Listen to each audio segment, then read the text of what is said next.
Mga kapatid kong Pilipino, nandito na naman ako sa harap ninyo. Ako yung may reklamo, hindi ngayon kayo sa akin, kung ako ang magreklamo sa inyo. Una, itong quarantine natin, enhanced o it's really intended to protect the other guy. Kung ayaw mo na maprotektahan ka, then the reason behind kung bakit ka pinipigilan is para sa kapwa-tao mo. In the sense na kung ayaw talaga ninyong maniwala, nagmamatigas ang ulo ninyo at kulang yung disiplina, talagang hindi ito mahihinto.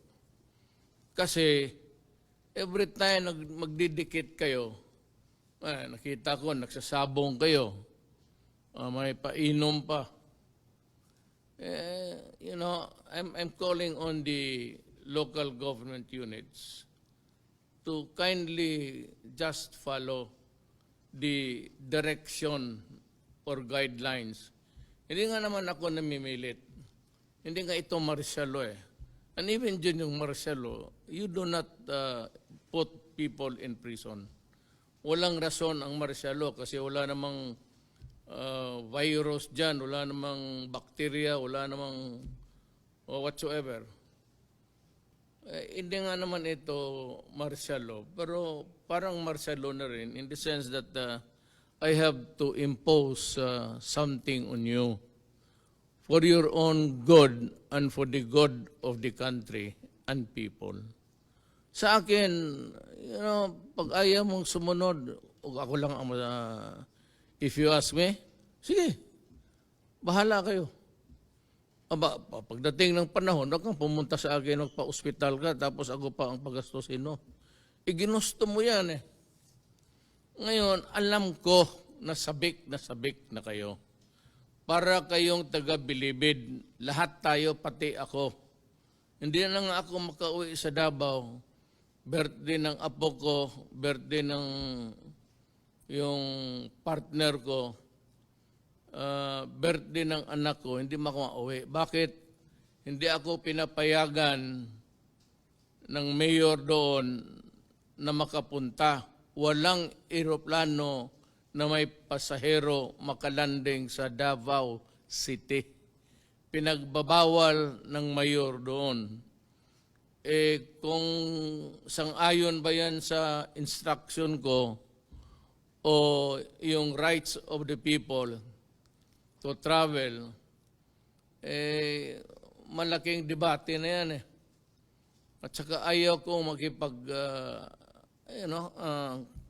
quarrel with anybody, especially the mayor of Davao City na anak ko, hindi naman nung patalo yan. Magsisigawan lang kami, mukhang gago kami sa publiko.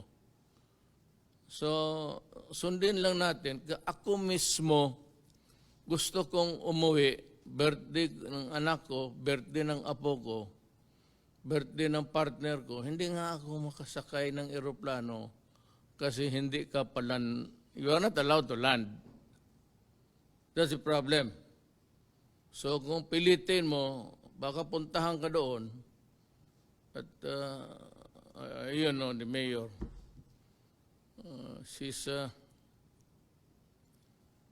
Baka doon mismo bulyawan kaming lahat. Wala tayong magawa dyan kasi yun ang patakaran niya to protect the people of Davao City. Wala ho may gusto. Ako mismo naiinip na. Nagmumura na ako. Every time I wake up, kakain ako, breakfast, nagdadaldal na ako sa, ito, yung, ano bang klaseng buhay inabot natin dito sa mundong itong yun. As far as I can remember, walang ganitong nangyari, yung epidemic. Epidemic is kung sa Pilipinas lang. pandemic is yung buong mundo. Tayo ang nakatikim ng pandemic. And ang sakit nito, mahirap awahin. Hindi mo makikita at basta na lang yung transmission. Sabi ko nga, I do not believe na yung sabi 2 days after the warning, nag-lockdown ako. I believe that even during the previous months, meron na yan at nakapasok na dito. Hindi lang alam ng mga tao. So yung hindi nakapag-ospital, mahirap. And that is a very terrible, yan, the irony of it all, yung namamatay sa bahay at sinabi lang may lagnat, hindi naman nakapag-examine sa doktor. And for all you know, nandyan na yan. Yung COVID na yan could not travel more than 2 days nandito na yan, daladala na yan at ng ating mga bisita. Ayaw ko naman magdada ngayon. Hindi naman nila gusto. Sino bang may gusto na patayin ang kapwa-tao mo, pati yung mga nasa bayan mo? Walang may gusto ng ganun. Ako ayaw ko. Kung nakikita, kunting panahon na lang. Sinasabi ko sa inyo yan, nagbabasa ako at nakikinig ako, lahat ng istasyon, BBC, kung ano na lang, at yung mga briefer, meron akong mga hindi bakuna. Kasi yung bakuna galing talaga sa loob ng tao kukunin, tapos i-culture. Ito ang ano nila, parang killer. Inumin mo, hindi naman galing sa katawan mo, it's a chemical, I suppose. Tapos papatayin yung problema nito, pati yung ibang cells, papatayin rin niya. That could be a problem. But the experiments are getting into a high gear. Baka makakita tayo ng lunas in a few days. Once there is yung ma-perfect nila, and they are ready to market the medicine, I will lift immediately. Not a single, not even a single moment of delay. Patanggalin ko yan kasing inip na talaga rin ako. Nang itong mga local government units, I'd like the DILG to investigate sino ang pasabong pati yung nagiinuman. Alam mo, sa totoo lang, yung kayong nagsasabong pati nagiinuman, ibig sabihin may pera kayo. Kaya ko pinapaano kung saan eh. Do not expect any help from me. Sabihin ko talaga. Yun ang huli. Sorry na lang. May pera pala kayo pang sabong, may pera pala kayo pang inom. Di ibigay ko na lang, there's not enough to go around. Hindi talaga magkasya. We're getting low sa supply ng pagkain na. Ilang araw na yan, buong Pilipinas, pinapakain mo. 18 million families. Sa isang pamilya, ilagay mo na lang 4, 5. Ilang bunganga yan. Yung counting natin na pamilya, in a family, magtanong tayo ilan sila. Kaya yung assistance binibigay ng gobyerno, dapat talaga gamitin ninyo sa wastong paraan. Now, for those people who are identified by the barangay captains and the mayors who are violating the quarantine, pasensya ho kayo. Help would not. Kung gano'n may pera pala. So, kulang na kulang nga. Ibigay ko na lang talaga sa yung nangangailangan. At wala nang mapuntahan. the thing is you must not reduce the population into something like they are hopeless. And alam mo, itong mga nagbabatikos naman, there will always be a time for everything. And I hope that the next time, apang magsabi ako, maniwala kayo. Kasi po ako sabi, walang politika, hindi na po ako makatakbo. First and last ko to.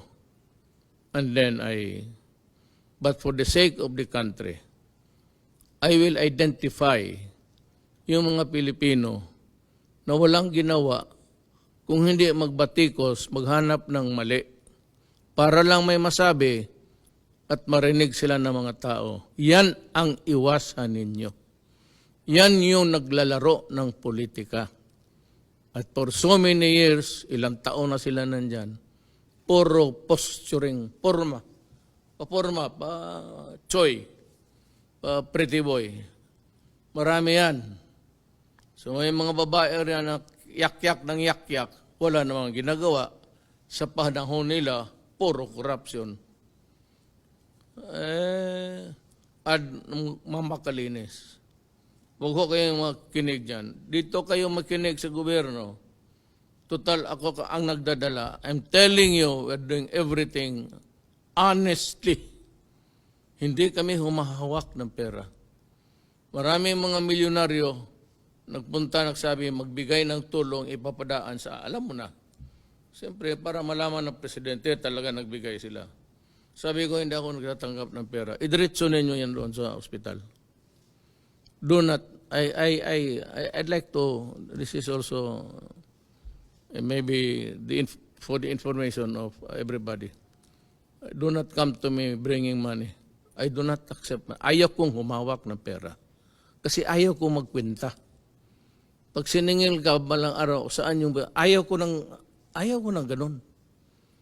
Gusto ko wala. Para pag nating ng panahon, sabihin ko, ano kaya mo dyan? Ano bang hinawakan ko? Gaya ng itong mga komunista, mga left, intelligence fund. Intelligence fund, hangin yan. Kukolektahin yan. Tapos pagdating ngayon, itong budget na ito, yun ang guide natin paano gastusin sa nakolekta natin. Pero wala tayong pundo na paghati-hatian natin yan. Yung savings, iba yun. Yun ang ginagamit ko rin. Pag maubos yan, then we start to borrow.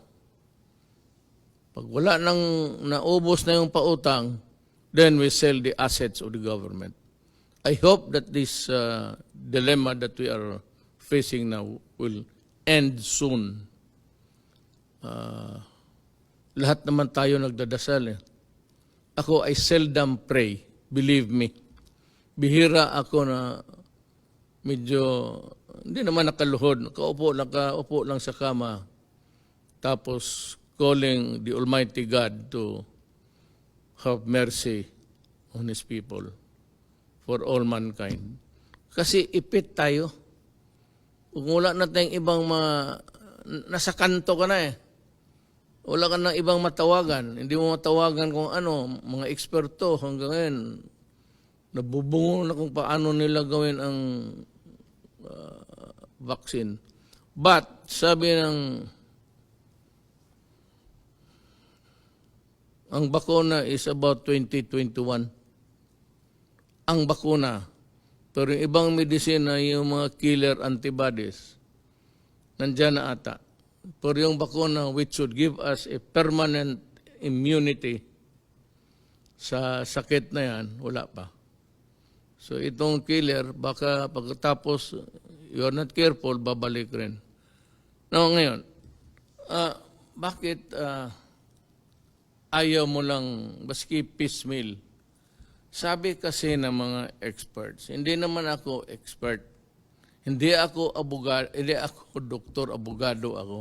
So nakikinig lang ako sa mga doktor, lalo yung mga doktor na bright, na may sinasabi sila, na if you lift the quarantine hastily, baka sabi ko nga, yung first, second, and third wave, hindi ko nga alam kung nasaan tayo. Nandiyo dito ba tayo sa sa first o second? Kung nakinig kayo sa akin the last time, maintindihan ninyo yung salita ko. Kung hindi nakinig, wala na akong magawa. Hindi ko na balik-balikin dyan. Mapayag naman ho tayo sa makalabas kayo, makabili ng pagkain to survive. But kung sabihin talaga ninyo na gutom na walang pagkain, hintayin lang ninyo, paalamin lang ninyo ang barangay captain. And I'm sure that we would have the food that needed to be on the table. Kaya ito ngayon ang sitwasyon. I'm just asking for your disiplina, konti. Kasi pag ayaw ninyong maniwala, mag-take over ang military pati police. I am ordering them now to be ready. Ang police pati military ang mag-enforce sa distance, social distance, at yung curfew. Sila na, parang martial law na rin. Mamili kayo. Ayaw ko.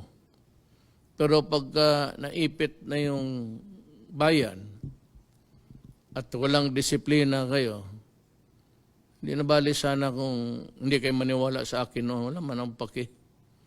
Hindi mo tayo kaibigan, hindi tayo kapartido, ayaw ninyo sa akin, hindi, okay lang. Pero ngayon, anumang partido mo o anumang kulay mo, sumunod ka.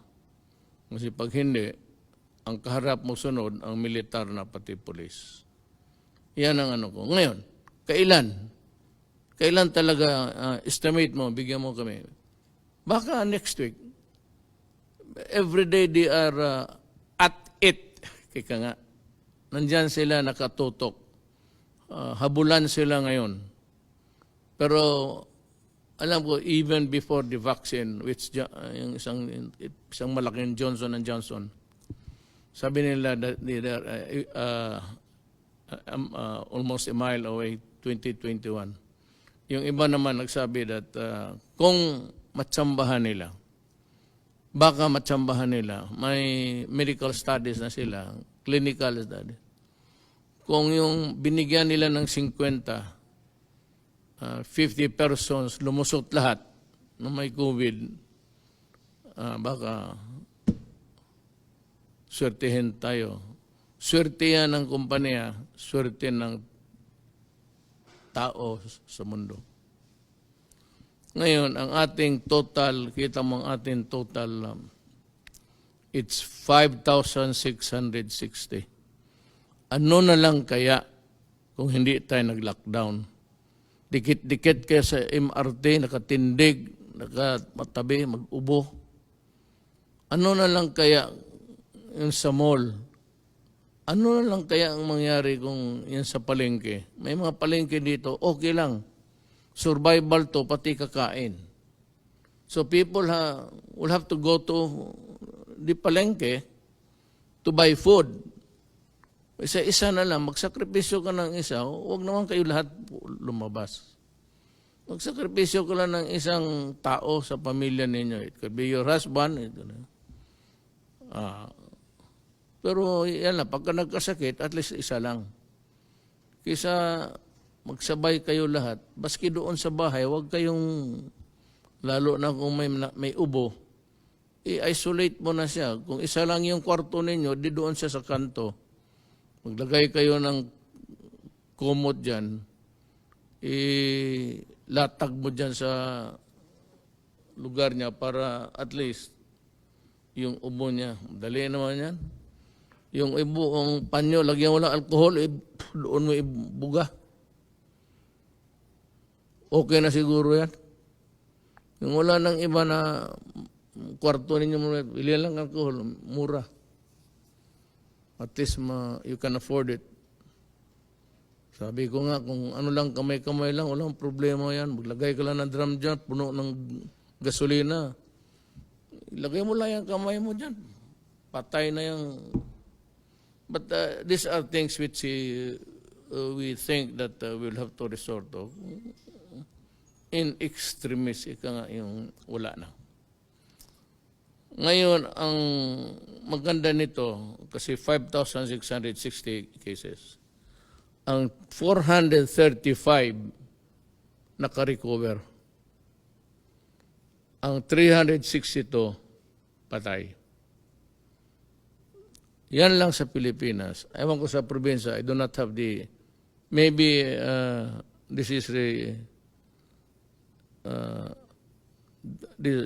yung data dito is all over the Philippines.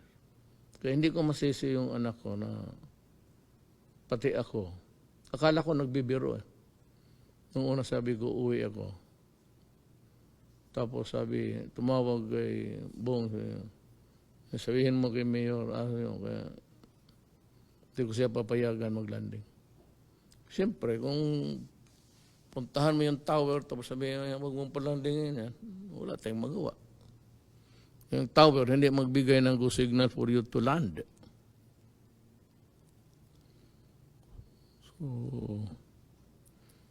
So ulitin ko yung nahuli. Yung nahuli na pinaglalaruan ninyo yung pera ng gobyerno, intended to help you.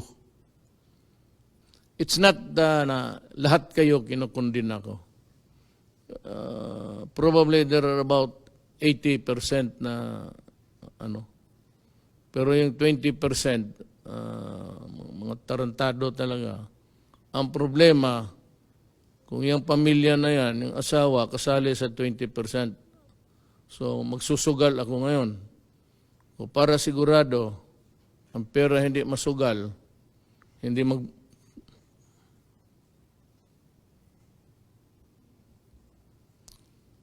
ibili ng alak, katarantaduhan. Yan, alam mo sa totoo lang kung maharap mo ako, maniwala ka hindi, sapakin kita. Totoo lang. Ngayon kang lumaban ka, pasensya ka.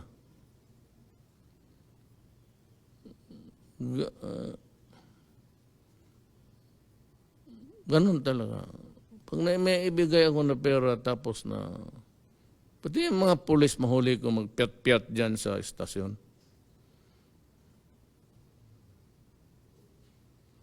Tagdalawang suntok yan. Maglilinya yan. Kakala mo ang yaman ninyo, susugal kayo. Kulang na nga ang pera, buti ngayon, dublado na, isugal pa ninyo. At saka yung mga gagong pulis na sasabungan lang palagi. Wala na nga pera para pang pamilya, waldasin pa ninyo sa mga bagay ng inuman, sugal. Kaya sabi ko, maabutan ko kayo. Maniwala ka. Taga mo sa kung saan mo itaga yan. Sa bato, sa tubig. Talagang sapakin kita. Ngayon, mag-away man tayo kasi masaktan ka. Di ikaw. Anong gusto mo?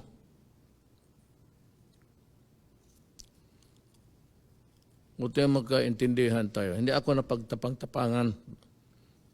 Lahat naman kayo matapang eh.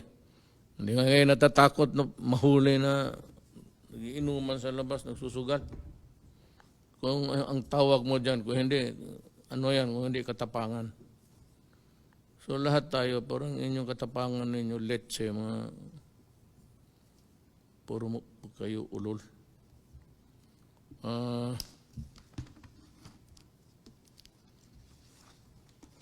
Tong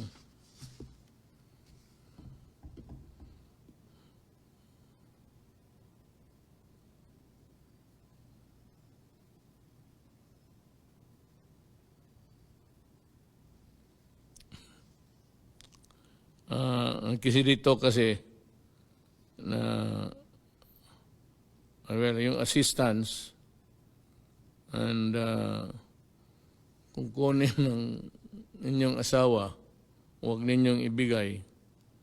At kung awayin kayo, hampasin na ninyo ng tubo na paalamin mo ako. At sa kayong mamatay ngayon, sabi ko nga, huwag kayong mamatay ngayon. Kayong mga matigas ang ulo. Kasi pag namatay ka at nalaman ng gobyerno na positive ka o galing ka doon sa ospital, hindi na kailangan na ospital ka, positive ka lang, kukunin yung katawan ng patay mo sa ayaw mo at sa hindi, that is to protect the greatest good for the greatest number. So kukunin yan, susunugin yan. Sa ospital, mamatayan, hindi ka man makaakyat doon, ikarga ng, tapos ibaba doon sa morgue, tapos balutin, ikarga, tapos diretso na sa crematorium. Hindi mo na makita. Walang burol, bawal.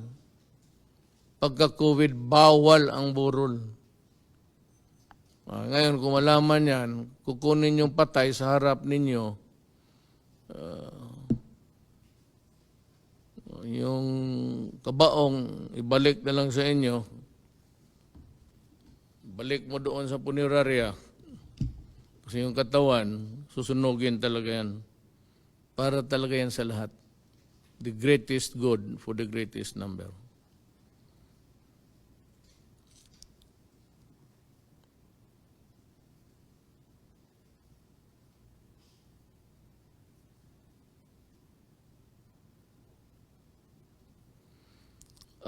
Gobyerno lahat.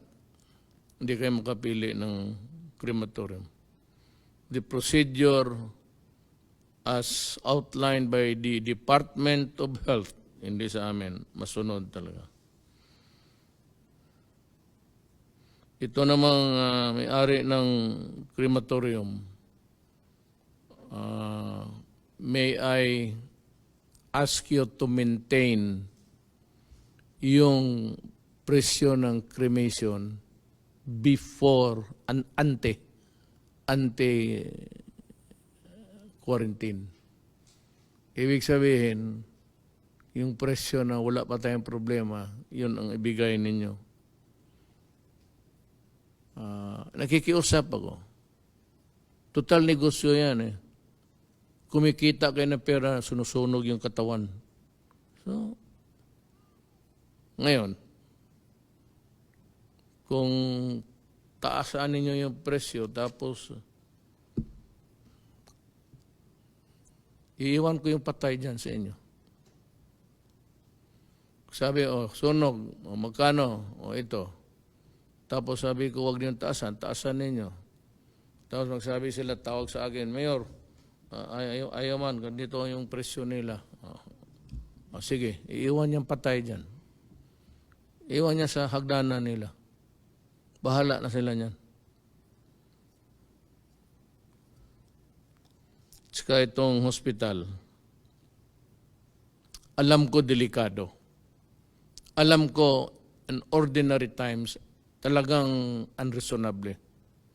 But I said we have a crisis and it's killing people. Ngayon, pag sa ospital, wala kayong kwarto na na segregated for COVID patients because doon sa ibang hospital sa ninyo gustong dalhin, mahirap yan. You better, pagka ganon, maghanap kayo ng kwarto dyan sa labas, ilagay ninyo yung pasyente doon. Or, bahala na kayo. It's up to you to maybe really yung hatiin mo yung isang ward, tapos sirahan mo at institute the measures to protect the people, including the health workers. 9 hospitals ang nagtanggi. Mahirap siya ito, maghanap ka pa ng Tagalog. There are 9 hospitals who refuse to accept patients. And therefore, we are calling, not after the COVID crisis, but I'd be asking today the Department of Health to start the investigation. And I'm sorry, but, there are rules to be followed. And when you begin to the rules, yan ang ganun tayo, kakaproblema tayo. Hospital kayo, you are the sanctuary of the sick. You do not choose the ailment of the patient you are accepting. It is not just simply not within your power. Morally, kaya maghanap kayo ng paraan kung how to deal with the problem because you are a hospital. But sabihin mo na papasukin mo, mahawa lahat, then that's a problem. You might want to start asking questions, build a tent there somewhere, doon muna ilagay, then you can determine. And I'm sure it will not be unreasonable. You're also trying to protect everybody in the hospital, including the sick patients. So I can understand. You can build a makeshift thing plus tent or what, and you can do the investigation there. Well, at a distance. But whether or not it is really enough, that is your problem. You're a hospital. So kung hindi mo kaya maging hospital, sasarahan na lang kita. Why pretend to be a hospital when you are not a hospital? Because you cannot choose the patients that you have to attend to medically. I hope I have made myself very clear on this.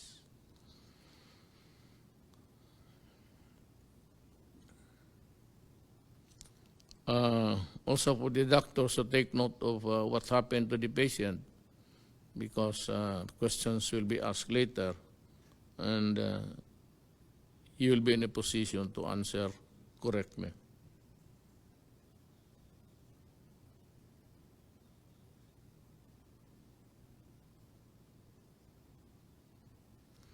Yung tao na hinuli, you have to, I know that the police, military, and everybody else, for that matter, just want also to enforce the law. But kung yung tao naman nakita mo and you are satisfied with the explanation, kung nagdala ng karot saan niya nakuha para pakain sa pamilya,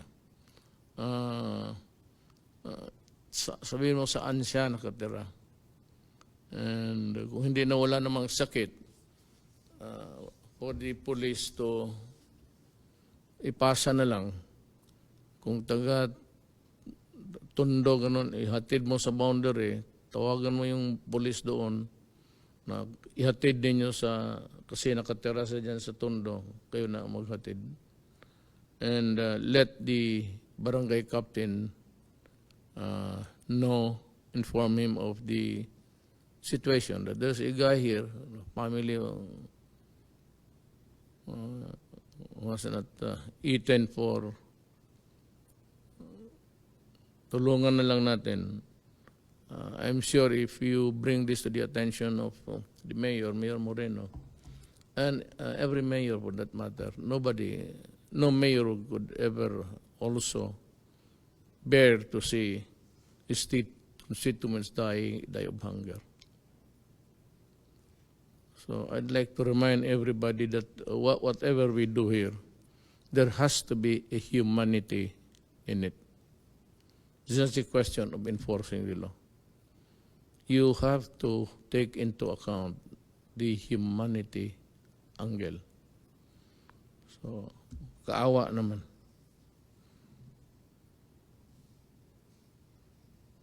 Kunting tiis lang, sabi dito, kunting tiis nga, ako mismo, sabi ko sa iyo, 3 birthday. Ang masakit sa akin kasi ang nagbawal sa akin mag-land, ang anak ko. So sa panahong ito, kung ano yung pinapaira nila na batas, wala akong magawa.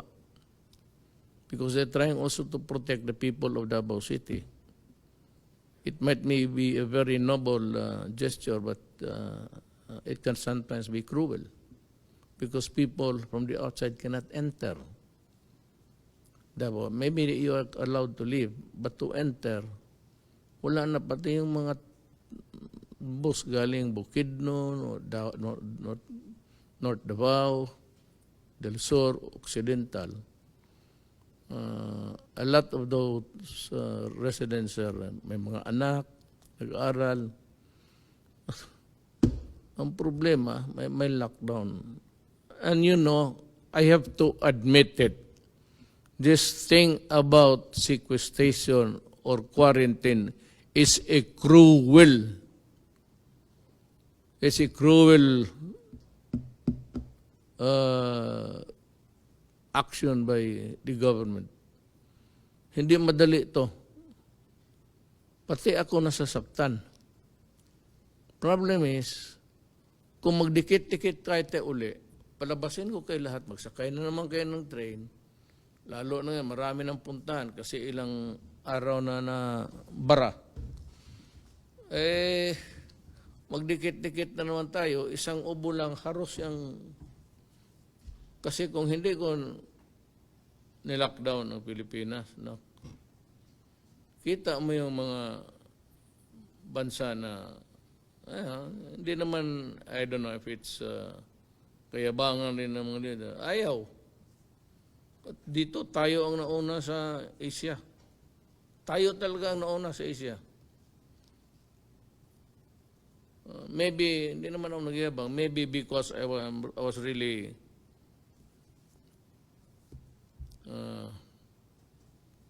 talagang kinumpleto ko yung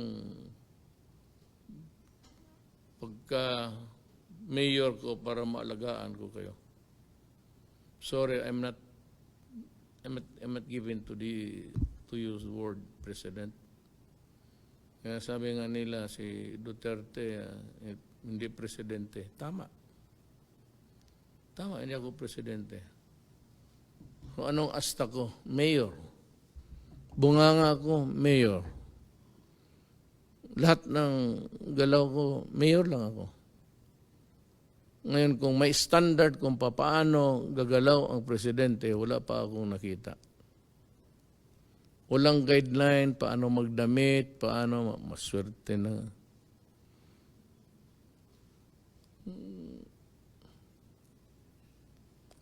Wala. Pero ito yung, ako yung si ako. Ako. So, hindi ako nananakot. Kasi wala naman akong, nananakot ako na mahawa kayo. Kasi sigurado patay. Paski sa bahay, yung huwag lang kayong magkadikit-dikit palagi, lalo na may isa o dalawa lumabas. Then just try to keep a distance. Yung ano naman na hindi ka agad mag-go. But most importantly, actually, is that you have a mask that is an effective thing. Huwag yung mask na nakalaylay tapos makapasok yung binuga mo na virus o virus para protektahan mo. No? Tiis ang ano dyan. Kalbaryo to, actually. Ang nakita ko lang na tapos na yung paghirap niya si Yesu Cristo. Kasi dumaan na ang Biyernes Santo, Sabado de Gloria, Sunday nabuhay na siya. Pero tayo parang patay ngayon. Ewan ko ba kung itong ating universe, isa lang tayo sa billions, no? Hindi ko talaga masabi kung bakit ganito ang nangyari sa atin. Sa bahay, mag-mask kayo. Siguro naman na may namigay na ang pagkawala. Maghintay kayo because talagang biglaan ito all over the world. Yung kanilang patay is maabot na ng 25, maabot na. Araw-araw, ang patay nila is the other day sa America, I think, was 2,000. Mahirap talaga. Buti tayo ganito na. Dahil nga sa, hindi akin yan ha. Baka sabihin mo, napakahusay ni Duterte kasi nag-lockdown.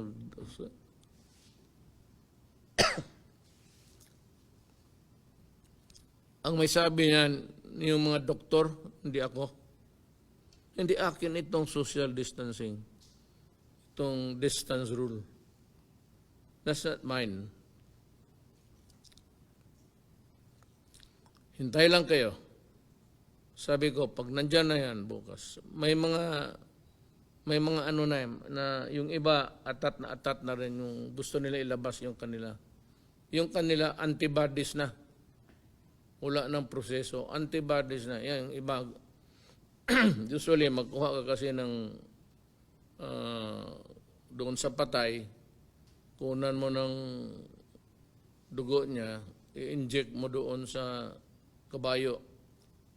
Yung kabayo, kaya niya ng yun ang inject mo dandahan sa kabayo rin. Huwag naman bigla, kasi magka-COVID talaga, biktima yan. Dahan-dahan lang, handang ma-immune. Pag marami ng antibodies yung kabayo, doon na kunin yung maraming, dumaan na yan ng kabayo. Gaya ng kagat ng ahas. Sa Mindanao, maraming ahas. Pero hindi ko alam na karamihang kubra lumipat na dito. Kita mo nagdadaldal. Ayan ang mga kubra. Walang ginawa kung hindi maghintay, magkagat. Just to be able to open her or his mouth. Para sabihin, alam lahat. Tangay may mga tao dyan na sa Kongreso, lahat. Na baski anong topic, may masasabi talaga. Ganoon yan eh. Magdagdag.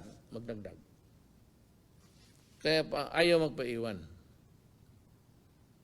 Sabi ko, there will always be a time for reckoning.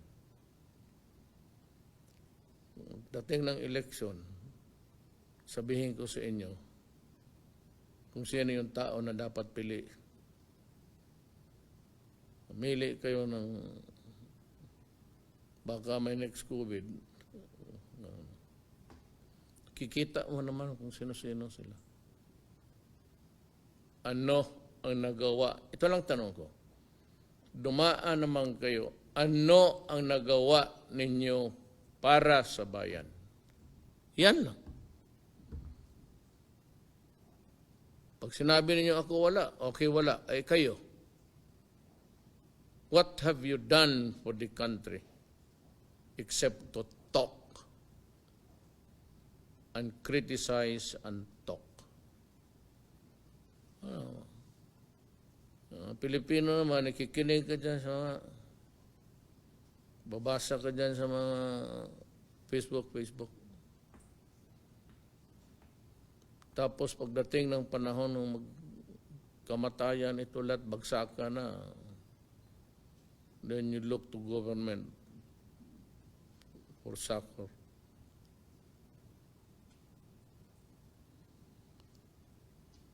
So yan lang ang maibigay ko sa inyo. Kung ano ninyo gusto, kwentuhan ko kayo sa anong gusto ninyong kwento.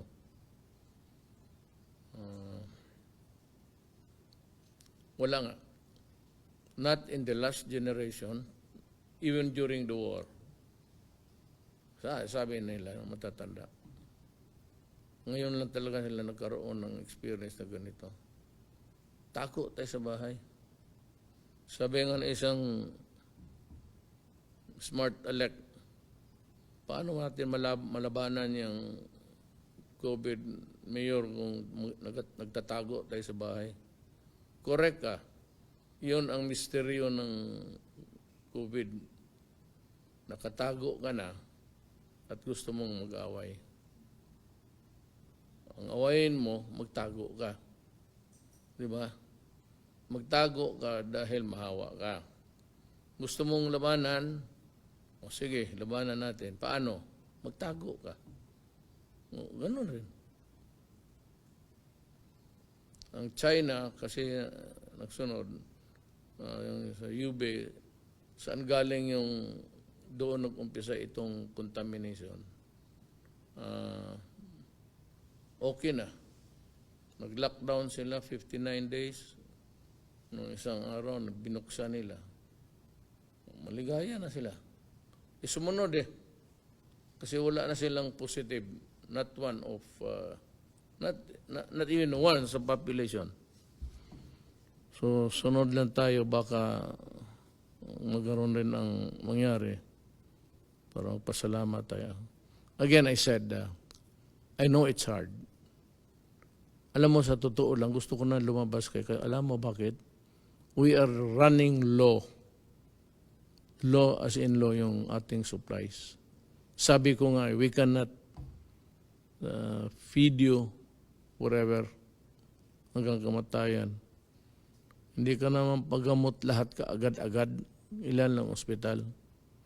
Wala man ang hospital na libo Kaya we had to go for yung makeshift hospital for the numbers. At yun namang mga may-ari ng mga buildings, mga hotels na who so generously offered. One day I will maybe go to you and thank you personally for helping us. In the meantime, mga kababayan ko, kunting panahon na lang. Kung may access kayo sa internet, nandyan lahat, nilalatag na nila kung ano. So, wag na yung vaccine. Itong mga killer antibodies na lang. Kasi kung mabili yan, in mass production, mabigyan ng quota yung Pilipinas at sufisyente, I will lift ang medisina lang kailangan ko. Vaccine 2021. Kung baga ito, kung bacteria, antibiotic, penicillin, gano'n. So, pinapatay yan. Hindi dahil sa katawan natin, kung hindi dahil sa injection. Kunting panahon lang. Kunting tiis na lang talaga. Nakikiusap ako. And besides, we are running low sa supply. So we are negotiating again now. If we can have, we can borrow. Kasi yung may sabi mo na $500 million, part of that really is to control COVID. So, may mo talaga yan. Hindi mo pwede gastusin yan sa infrastructure. It's intended just for the human being. So, dadating rin yung panahon na yan. In the fullness of God's time, the antibodies and the vaccines will come. Maraming salamat po.